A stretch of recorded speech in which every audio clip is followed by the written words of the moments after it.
करो मेरा इंसाफ, नहीं तो मैं यही खत्म हो जा रहा है। पति का मैं जिंदगी मैं मर जा रहा है, मर जा रहा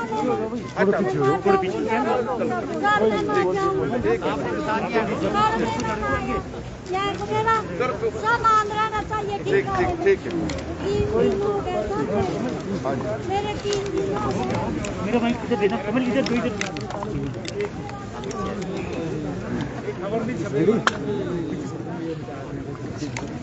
आज जी सर, आज शहीदी दिवस है, क्या कहना चाहेंगे इसका अवसर पर? यार क्या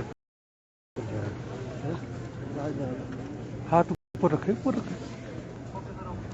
आज के इस अवसर पर मैं तो महात्मा गांधी जी के योगदान को स्मरण करते हुए इसकी आज़ादी के लिए बहुत महत्वपूर्ण भूमिका उनकी रही, अंजलि अर्पित करता हूँ।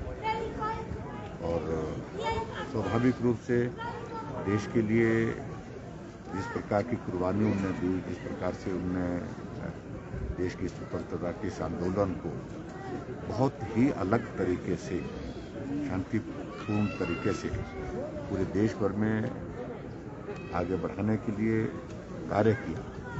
और आज हम स्वतंत्र भारत में स्वतंत्र नागरिक के नाते हम यहाँ जीवन यापन कर रहे हैं। हमारे लिए बहुत प्रसन्नता का विषय है कि आदरणीय प्रधानमंत्री नरेंद्र मोदी जी जहाँ जिन लोगों ने चाहे किसी भी दल से संबंधित रहे, जिनका योगदान देश के निर्माण में रहा, देश की स्वतंत्रता में रहा, देश के इतिहास में उनकी एक बहुत महत्वपूर्ण भूमिका रही, उनको बहुत सम्मान के साथ, आदर के साथ उनको याद करते हैं और उनके सम्मान में किसी प्रकार की कोई कमी ना हो, इस बात को सुनिश्चित करने के लिए आदरणीय प्रधानमंत्री जी ने एक नहीं अनेकों कार्यक्रम इस प्रकार से सरकार के माध्यम से आयोजित किए।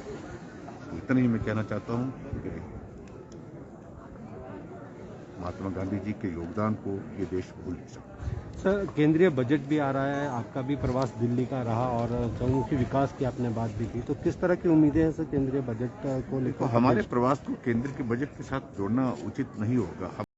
हमारे बहुत जो रूटीन के इश्यूज हिमाचल प्रदेश के डेवलपमेंट के, जो उनको एक्सपेडाइट करने के लिए जाते हैं हम केंद्र में, और मैं गया, एक दिन के लिए गया और उसमें 5 केंद्रीय मंत्री जी से मिलना हुआ और संयोग हुआ कि मुझे उस दिन पार्टी के राष्ट्रीय अध्यक्ष जी से भी मुलाकात का समय मिल गया शाम को, तो हम उनके साथ भी बैठे।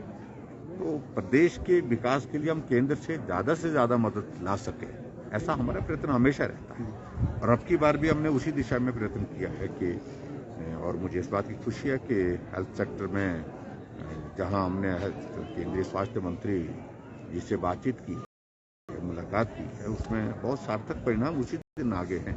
उनको एम्बुलेंसेस की स्वीकृति और उसके साथ साथ में हिमाचल प्रदेश में आशा वर्कर्स के कुछ एक नंबर और जो है भरने की अनुमति, और इसके अतिरिक्त जो हमारे 3 मेडिकल कॉलेजेस हैं जिनके लिए हमारी DPR बन करके जो है वो जिसमें पैसा केंद्र ने दे दिया है, उसमें और पैसे की हमने मांग की। रेलवे से संबंधित भी हमने बातचीत की है, उसके साथ साथ में फाइनेंस डिपार्टमेंट में हमने वित्त मंत्री जी से बातचीत की है, उसमें हमने यही कहा कि हमको जो है स्पेशल ग्रांट के नाते जो हिमाचल प्रदेश को और भी मदद करें। Thank you.